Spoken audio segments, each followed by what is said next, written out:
A paz do Senhor Jesus Cristo, aqui quem vos fala é o pastor Edson Ramos. Eu estava aqui pensando na passagem do apóstolo Paulo,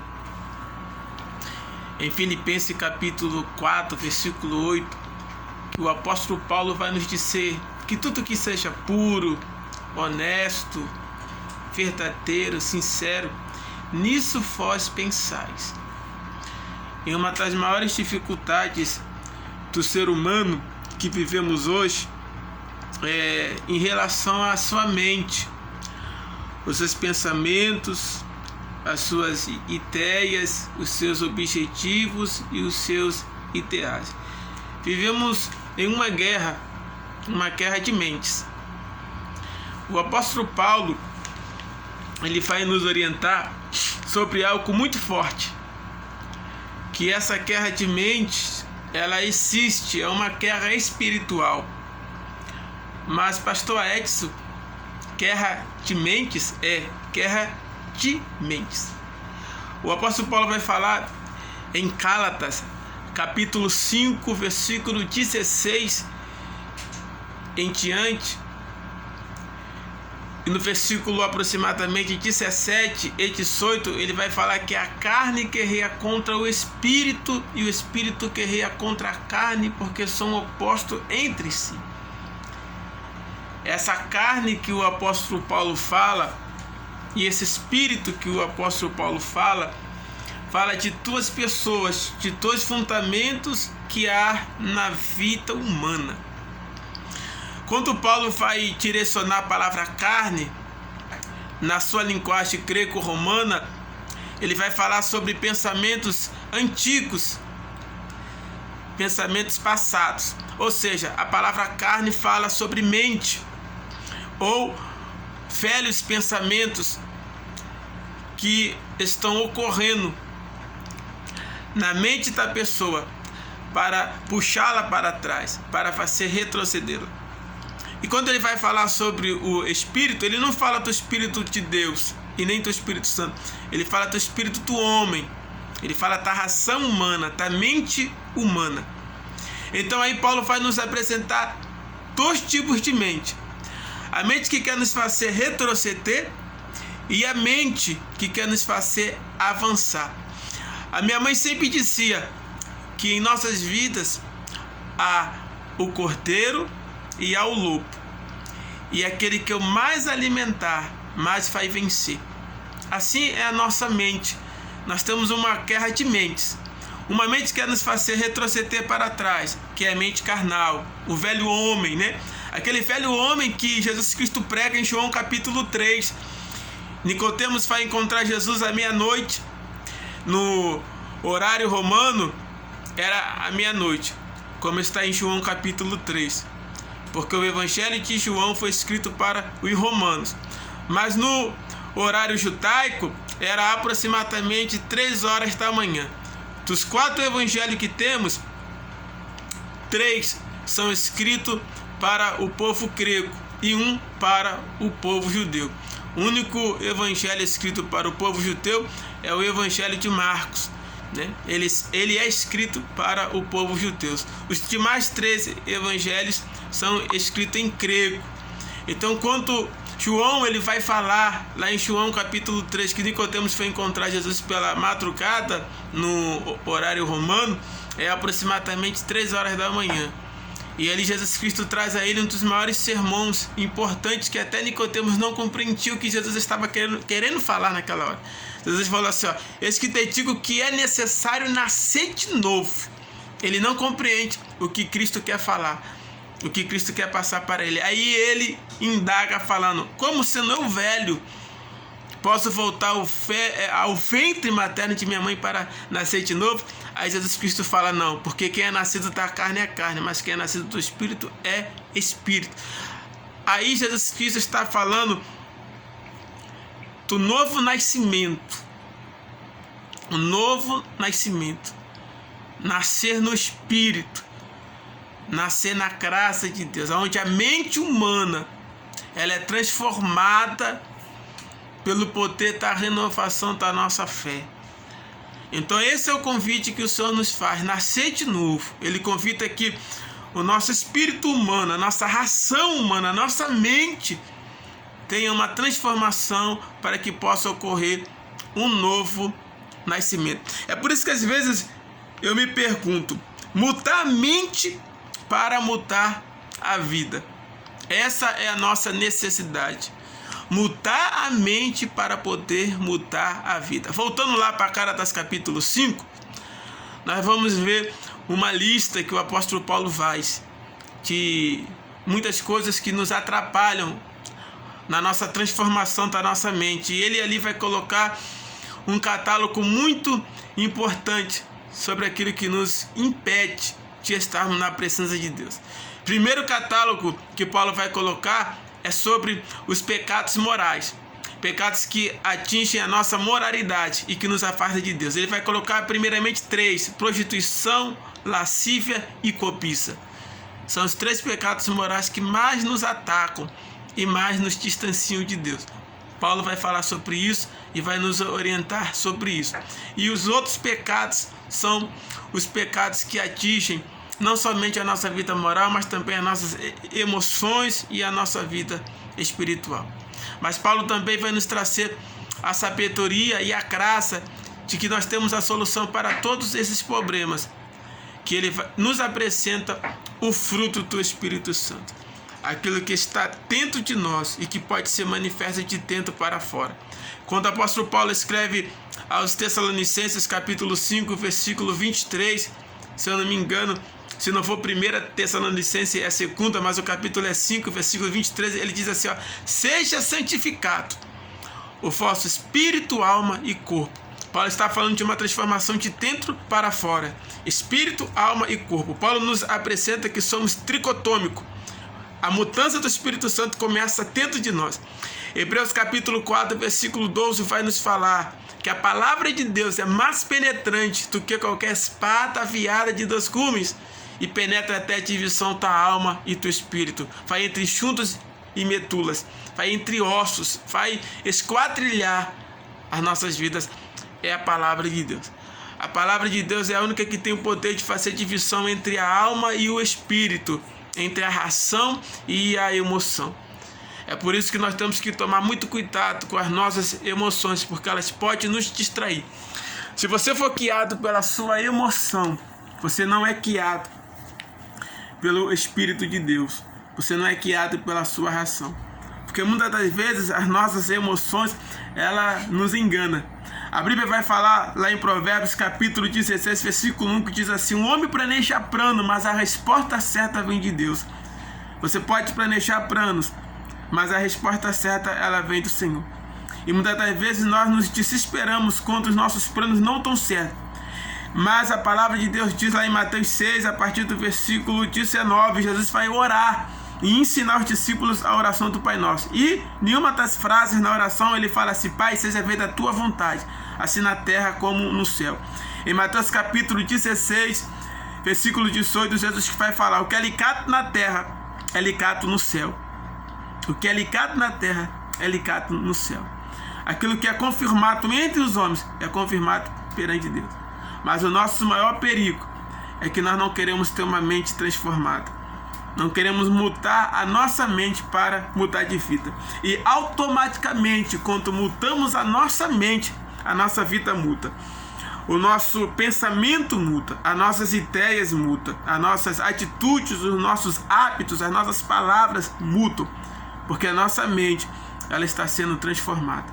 Mas a nossa dificuldade hoje é transformarmos a nossa mente. Eu falei a primeira vez e falo a segunda. A única coisa que tem o poder de transformar a mente humana é o que Paulo fala em Efésios capítulo 5, versículos 22 e 23. Que a vossa mente seja limpa pela palavra de Deus. O profeta Ezequiel vai falar lá em Ezequiel capítulo 26, versículo 25.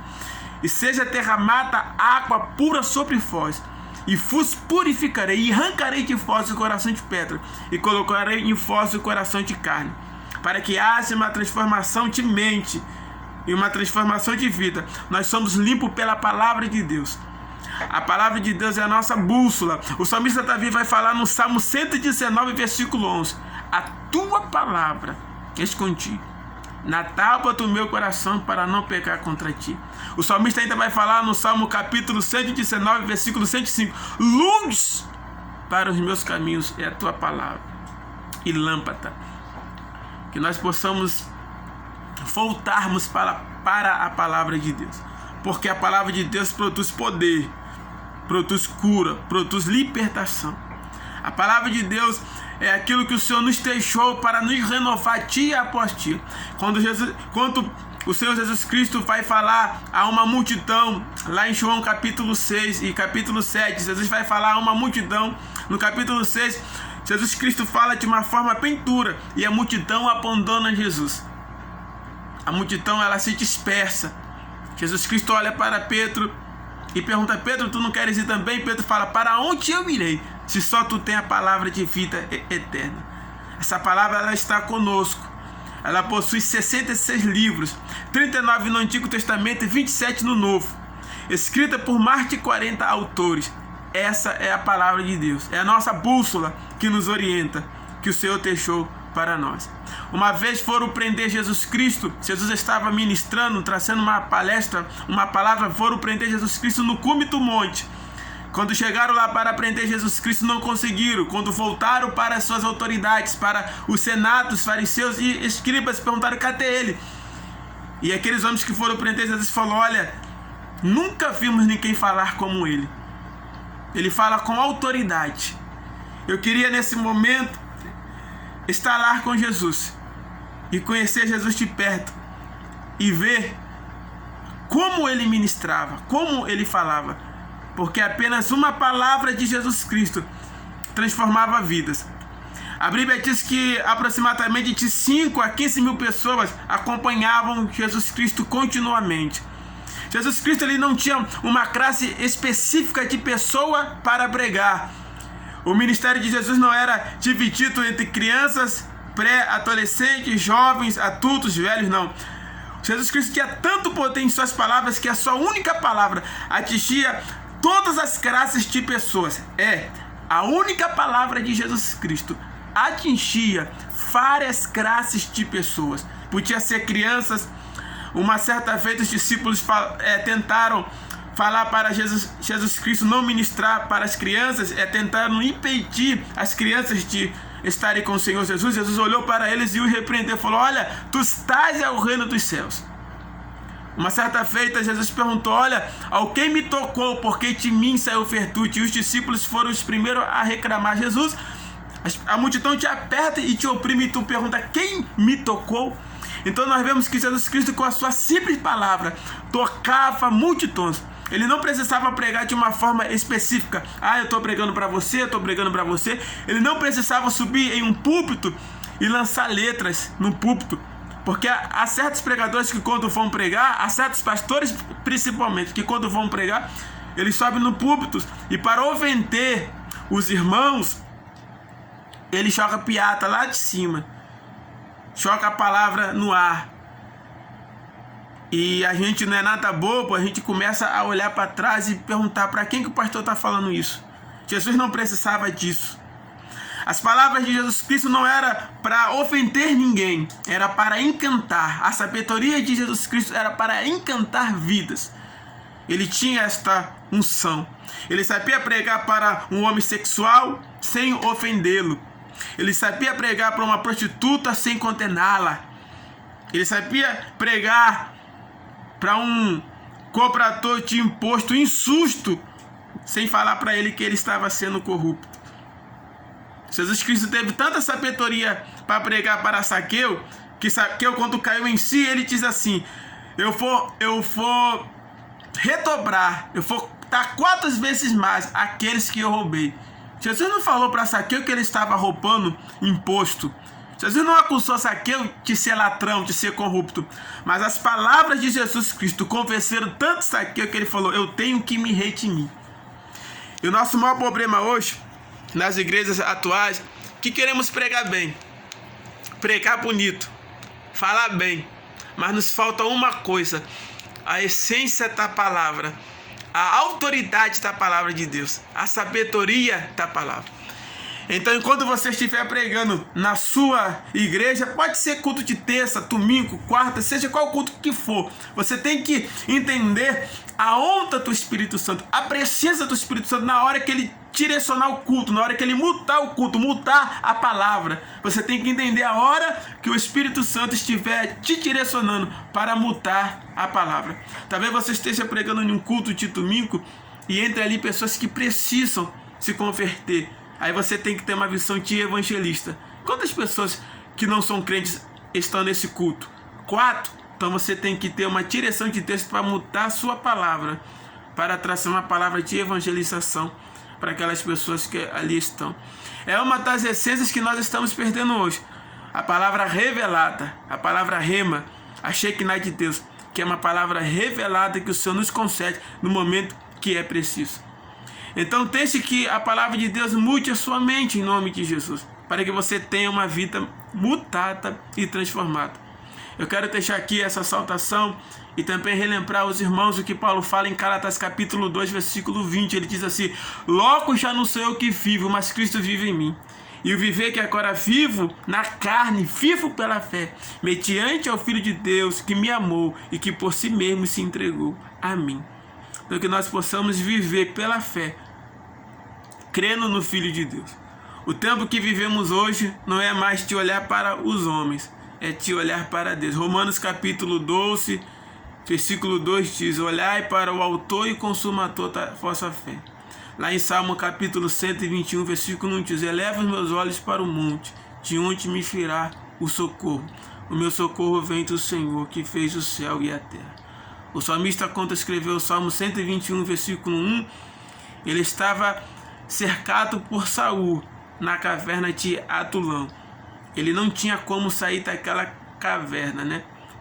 A história judaica diz que a caverna de Adulão era como um funil, era lá no profundo do vale. E quando Davi saiu e olhou, viu mais de 40 homens cercando por cima daquela caverna, não tinha saída para ele. Quando de repente Davi começou a clamar ao Senhor para que o Senhor pudesse livrar ele das mãos de Saul. Quando de repente um mensageiro chega a Saul e diz assim: temos que voltar para Jerusalém, porque invadiram Jerusalém, tacaram fogo e levaram as nossas mulheres. E naquele momento Saul se retira, cessa o cerco contra a vida de Davi e volta para Jerusalém, volta para tentar resgatar suas mulheres e os seus filhos. Ali foi um grande livramento de Deus. Por isso que o salmista diz: eleva meus olhos para o monte. Quando você não tiver para quem olhar, olhe para o Senhor, olhe para cima, porque Ele é o autor e consumador da nossa fé. Não olhe para os homens, não olhe para os erros humanos, os erros da carne. Olhe apenas para o Senhor. Se você cair, Ele te levanta. Se você se prostrar, Deus te coloca de pé. Não se ofenda, não se entristeça, se coloque de pé. Lá no livro do profeta Ezequiel, capítulo 12, a palavra vai falar assim: levanta-te e põe de pé, porque eu falarei contigo. E a partir do versículo 12 e 3, o profeta vai falar que se colocou de pé. E o anjo do Senhor colocou nos seus lábios um rolo, que para ele era doce como mel.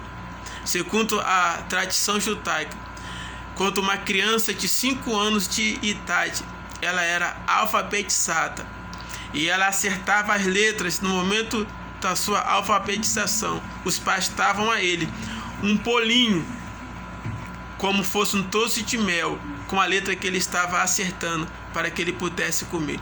E assim que as crianças eram incentivadas à alfabetização judaica. Quando ela acertava a letra A, ela recebia um polinho e comia, e assim gradativamente. Era isso que Deus estava falando com o profeta Ezequiel. Era assim que Deus estava ensinando ao profeta. Cada acerto, cada obediência, cada gratidão, cada comunhão, cada fidelidade, o Senhor nos presenteia. Ele nos dá um galardão, Ele nos enche com a sua bênção. Nada para Deus você ficará sem recompensa, porque Deus paga a dívida e paga com honra.